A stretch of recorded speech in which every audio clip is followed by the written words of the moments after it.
in my view, it's a pretty accessible building when you consider its age, and the planners have been pretty sympathetic and pretty innovative in terms of how they've gone about achieving that accessibility, blending it in, working with what's available, but ensuring that if you have an additional need, if you have a disability, you can access the mother of all parliaments.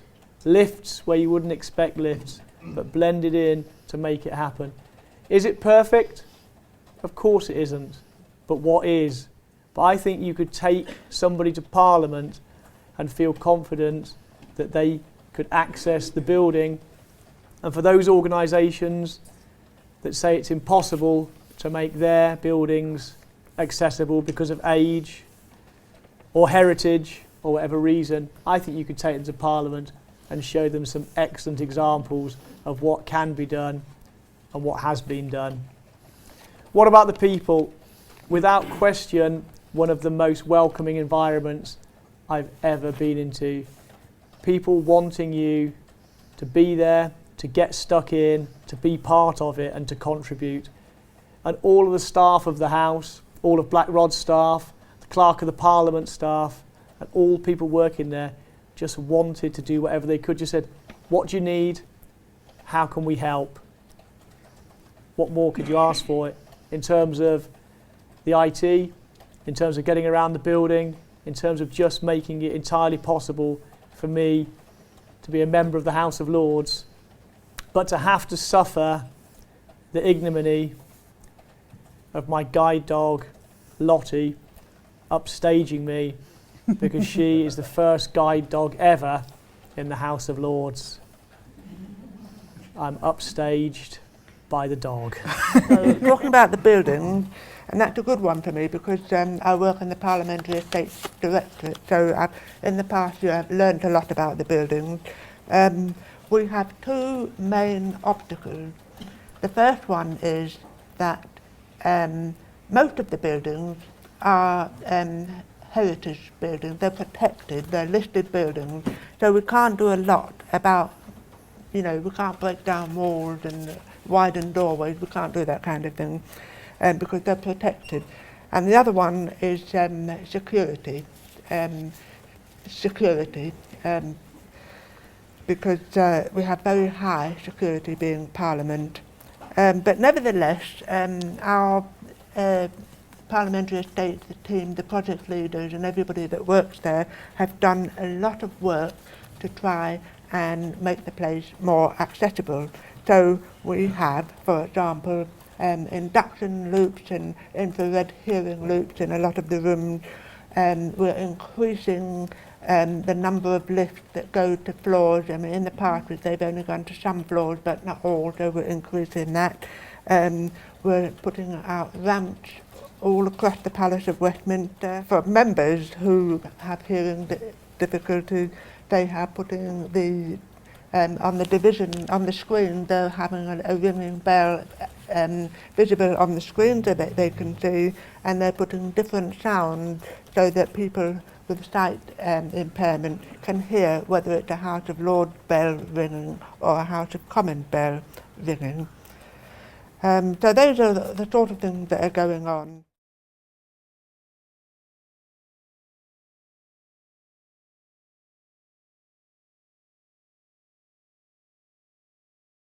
There. Similarly with accessible stadia, having been involved with London 2012, I wanted to ensure that everybody, wherever they wanted to go in sport, could access sporting stadia. I put questions down, we had a debate, a colleague put a private members bill down to try and ensure this would happen. The Premier League in particular were resistant to this, but through our efforts in Parliament, myself and other parliamentarians, in September this year, we got the Premier League to announce that all Premier League grounds would comply with the Accessible Stadia Guide by summer 2017. A fantastic change for disabled people, and yes, we will be on them to ensure that come the summer of 2017, they deliver on that promise. Widening out, I've been lucky enough to have a career in sport. I was 17 years on the Great Britain swimming team, so sport is obviously a key area of interest for me in the Lords. Last year we got involved with a piece of legislation using the Consumer Rights Bill to ensure that we would fundamentally change the whole area around ticket touting, so tickets would get into the hands of fans, not into the hands of the touts. So if anybody says, is the House of Lords relevant? I hope there's just 3 examples of how it can be incredibly relevant and able to get things done to impact positively people's lives. We need this national debate. We will have these summits in the new year to see how we can link all of these elements to ensure that if you're disabled or non-disabled, you have the same potential to participate in modern Britain. 12 million people disabled in Great Britain. It's not a separate world of disability. Who are these people? They're people like you, they're people like me. And disability isn't an other world. It can arrive out of a clear blue sky, as it did for me, as it's done for millions of other people. All we're saying here really is let's have a society, let's have policy based on those most British of values of fairness, dignity and respect.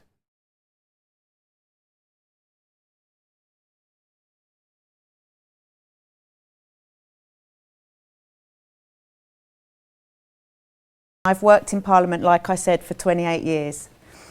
For 19 of those, I've been diagnosed with bipolar disorder, a lifelong mental health condition. My day job is working within visitor services as a diversity and inclusion assistant, and I'm also a qualified parliamentary tour guide and love sharing the history and work of Parliament with others. Alongside my day job, I'm the Vice Chair of ParliABLE with Anne as the Chair. ParliABLE is a workplace equality network. In Parliament, we call these networks WENS. We support disabled members, members' staff and Commons, Lords and Parliamentary Digital Service staff in Parliament and all who work on the Parliamentary Estate. ParliABLE is open to those who consider themselves to have a disability and those who have an interest in supporting disabled people. Our aims within ParliABLE are to increase awareness and appreciation of disability issues on the Parliamentary Estate and to provide a platform where disabled people can find support and where disability equality objectives can be progressed. I found that working for Parliament with disability has got better, lots since the old days. Like my moods, there have been fantastic highs and some incredible lows. When I was at my very worst, I lost my home, my husband, my child and my sanity, but I still managed to keep my job.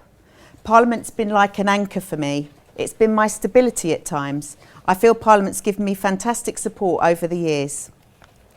In Parliament, there's an occupational health department, welfare officers for counselling and support, a diversity and inclusion team, a disability network, ParliABLE, and I've had some good and not so good managers.